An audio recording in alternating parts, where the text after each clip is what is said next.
Hey friends, Audrey Henley here, and today we're talking about typesetting. This video is going to be about typesetting, which is the internal design of a book. So what the text block actually looks like, where the lines break, what font you use, what size font, the leading, the tracking, all of that jazz. So this is the first video in a series about how to typeset your own book if you so choose. And it's also just a publishing nerd certification, because if you know some of these things, you have like insider knowledge, and it's like part of the Illuminati of publishing. I'm gonna call these videos Publishing Nerd, Typesetting Edition or something like that, because man, the stuff gets in the weeds. So this video is really just an introduction to typesetting and what it is, and what I want to do is actually look at some physical books with you.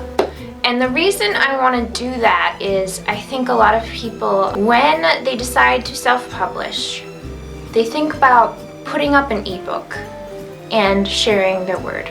But then they also want a print version, and some people decide to do a hardback and a paperback. They don't really think about the design work that goes into doing that. So a lot of people will, think about the cover, which is what you see on Amazon, right? The front cover only. I'm gonna grab a book real quick. So I'm gonna be using this book as an example a lot. It's just representative of young adult fiction, and I have a paperback version of the sequel, so that's really good for comparison. But anyway, I have here The Diabolic by S.J. Kincaid. And so when you go on Amazon and you look this up, what you're gonna see is this. But is that all there is to the cover design? No. This is a hardcover book, okay? And so there's not just this front cover. This is an object in 3D space. So there's not just this rectangle here. There's also this one, and this one, and this one, and this one, because it's a jacket. I'll just take the jacket off here. Okay, and it looks like this. It's a spread. And then there's these flaps too. Okay, so books are objects in 3D space, but I just want to help you get in the habit of thinking about books as physical objects, because if you really want to self-publish and have a print version of your book, I really think you need to look at physical books. Look at books that are like some of your favorite, that you think look really pretty, that you have on your shelf. And it can be any old book. I don't care what brand it is, like you don't have to look at if it's self-published or traditionally published or indie published. Just find books that you think look professional. Just kind of copy what they did. No one cares if you take the Hunger Games and use the same margins. Like, no one's gonna call you out on that.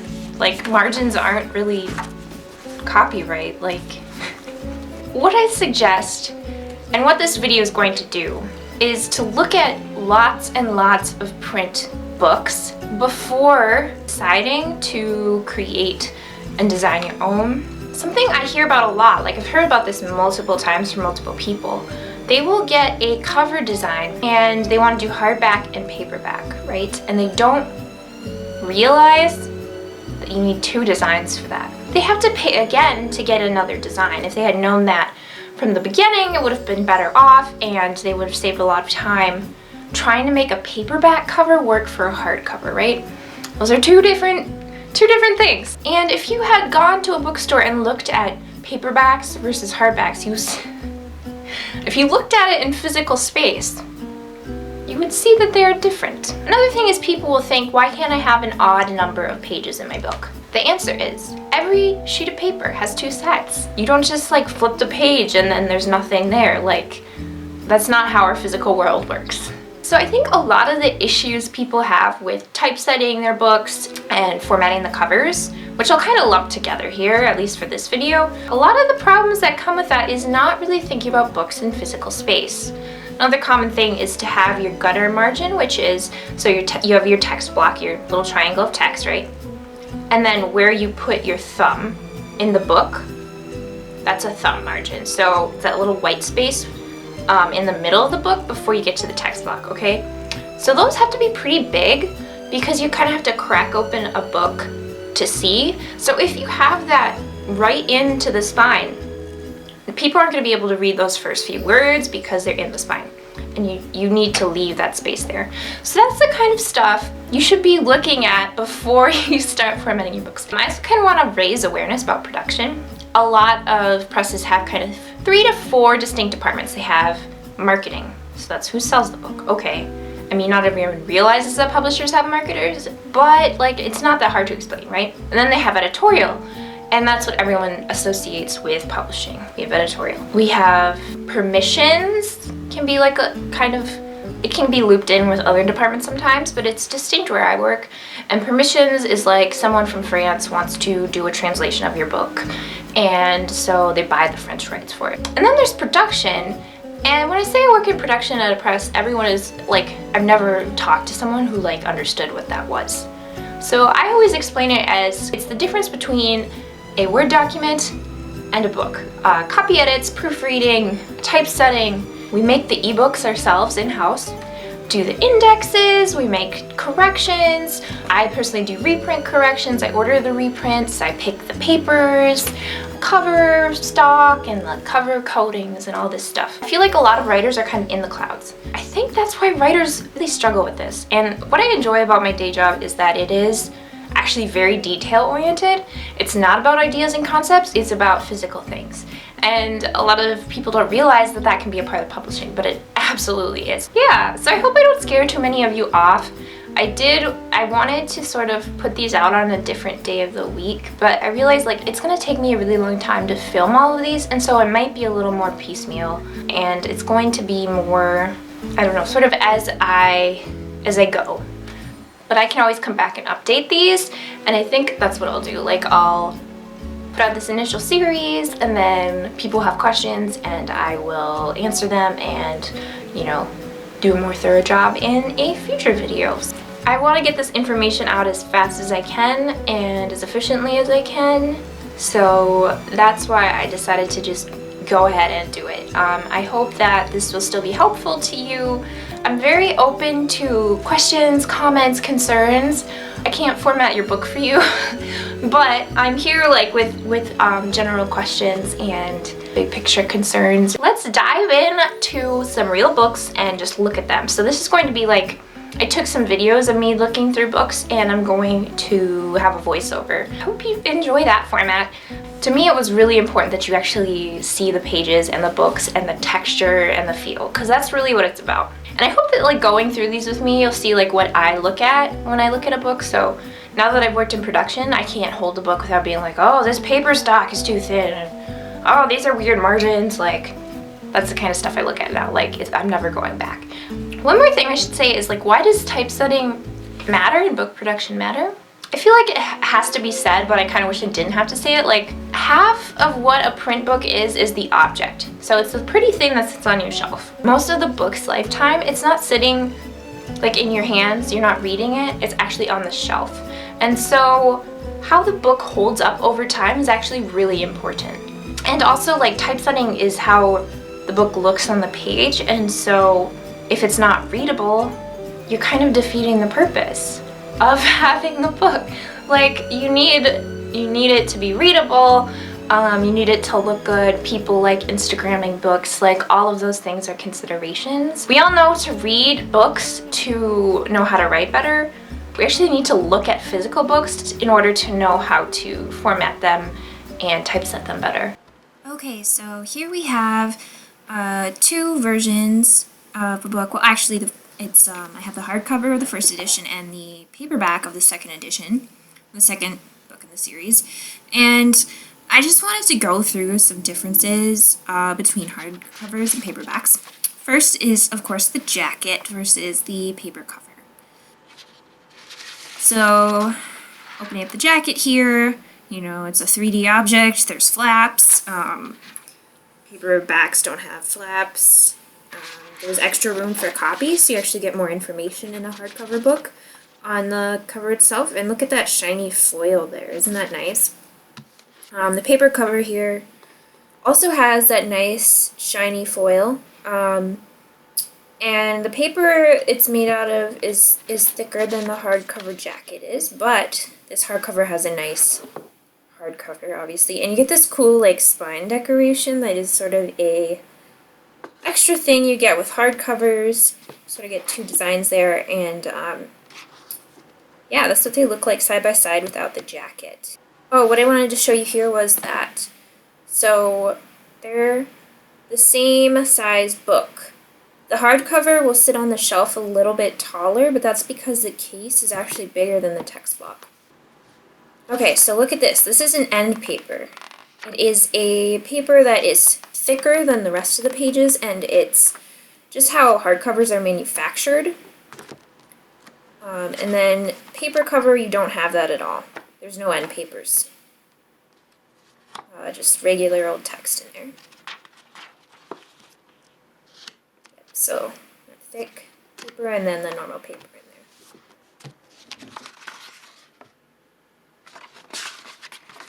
there. Okay, and so here is the title page, sorry, half title page.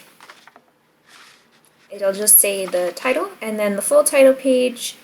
This is the page that authors want to sign when they're signing books. They want to sign under their printed name there. And we have copyright page on the left. The left page is called a verso, and yep, just showing you all that information there. We got copyright information. One thing I noticed with self-published books is the copyright page is much smaller because there's not all this legalese they have to stick in there. But yeah, it'll be long. And then so this right pages are called rectos, and I remember it by virtual reality. So for some reason, helps me remember versos are first and then rectos. So we had a dedication, a little epigraph there, and then we got the start of a chapter. Woohoo! And then there wasn't a page number on the chapter, the first page of the chapter, but there'll be chapter pages. And then we also have running heads. So we have the author name, and we have the title of the book. Oh, I'm showing you that there's 2 fingers there of margin. So it's probably about an inch or a little less. Those are nice margins. And it's really important you give enough space for your reader to have like fingers on the page and still be able to read the words. Yep. Oh, I guess that was a prologue before. Here's chapter 1, but we got a nice little one. And then we have drop caps, which is a nice big start of the chapter, and no page number there. It's blank. Then there is a page number on the next page. Rectos, which is the right page, are always even numbered. Ooh, blank pages. So why would there be blank pages at the end of the book?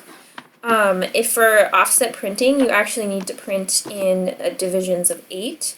So if they don't have enough pages to fill in a number that's divisible by 8, they will just add in some blank pages at the end. That's why those exist. So that was a young adult paperback, and now I am showing you a adult paperback just to kind of show you some similarities and differences. So yep, we got the same pages, another copyright. Wow, they centered the text, so different. Oh, this is the impression line, so you can tell which printing it was. Then we got a little dedication there on the recto, blank, verso, and then epigraph. Half title again. Sometimes it's repeated.